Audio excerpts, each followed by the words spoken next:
अगर deputy CM की एक रिस्पेक्ट और ऑनर दी जाती है तो उस रिस्पॉन्सिबिलिटी को कैसे देखेंगे?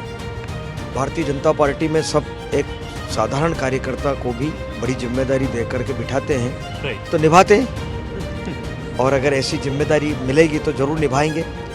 करते आए करते रहेंगे आगे काम। तो एक साधारण कार्यकर्ता भी किसी जिम्मेदारी के पद पर बैठ सकता है, ये केवल भारतीय जनता पार्टी में ही संभव है। कास्ट भी इक्वेशन आज रही है। अब निर्णय मैंने कह दिया कि सब सोच समझ करके निर्णय होता है, उसको सब लोग सिरोधार्य करते हैं और सब मिलकर के काम करते हैं।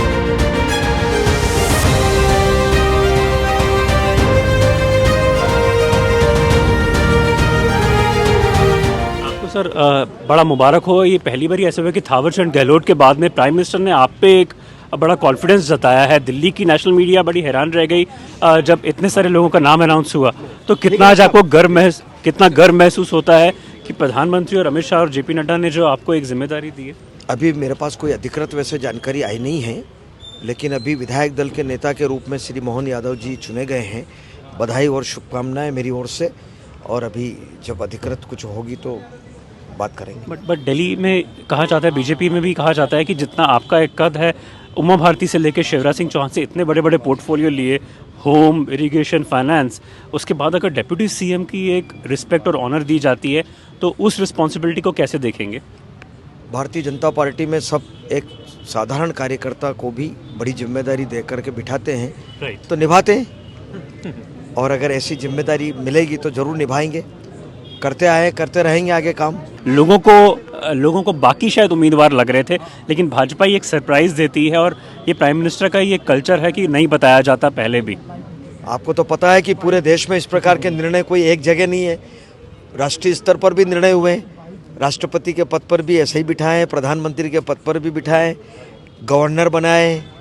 तो एक साधारण कार्यकर्ता भी किसी जिम्मेदारी के पद पर बैठ सकता है, ये केवल भारतीय जनता पार्टी में ही संभव है। करेक्ट। लेकिन सर, जितनी आपकी मैं राजनीति को 8 बारी एमएलए रहना और फिर उसके बाद अब जीत के आना, तो कहीं ना कहीं महत्वाकांक्षाएं तो बढ़ी जाती हैं। तो अगर उप मुख्यमंत्री का आपको दर्जा दिया जाता है, वो एक दर्जा और जो पिछले आपने रोल अदा किए, उसमें डिफरेंस क्या देखेंगे और कितना शुक्रगुजार मानेंगे अपनी पार्टी को?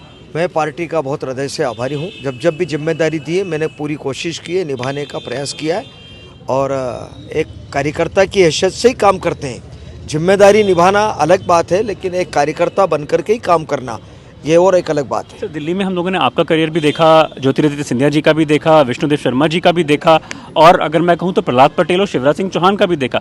तो कहीं ना कहीं जो ओबीसी को लेकर राजनीति थी, माना जा रहा था, क्योंकि राहुल गांधी और कांग्रेस बार बार कह रही थी कि ओबीसी के ऊपर एक कास्ट सर्वे होना चाहिए। तो जो अगर हम सर्वे की बात करें, क्या उसको देख के ओबीसी एक नेता फिर से चूज किया गया? नॉन यादव इसलिए बोलो क्योंकि कुर्मी पटेल और नॉन यादव जो हैं, उसने भाजपा को प्रचंड जीत दिलाई थी उत्तर प्रदेश में। जो भी निर्णय होता है वो सोच समझ करके निर्णय होता है, और उसका पालन सब लोग करते हैं। नहीं, मैं ये नहीं कह रहा सर, बीजेपी एक बड़ी अनुशासित पार्टी है, बिल्कुल है। पर मैं ये कह रहा हूँ कि क्या कास्ट भी इक्वेशन आज रही है? अब निर्णय मैंने कह दिया कि सब सोच समझ करके निर्णय होता है, उसको सब लोग सिरोधार्य करते हैं और सब मिलकर के काम करते हैं। So from now onward sir, of course आप होपफुल हैं कि डिप्टी सीएम ही बनेंगे? अगर ये सौभाग्य मिलेगा तो जरूर काम करेंगे।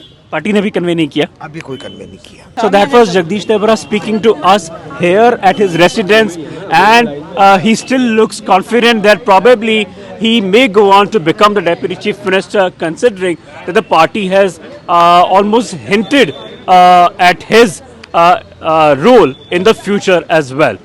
For such fine news breaks and video features from ground on your mobile phones, don't forget to subscribe to our channel, The New Indian, by clicking on the bell icon. Also, follow us on the social media handles on Instagram, Twitter, Facebook and Coup.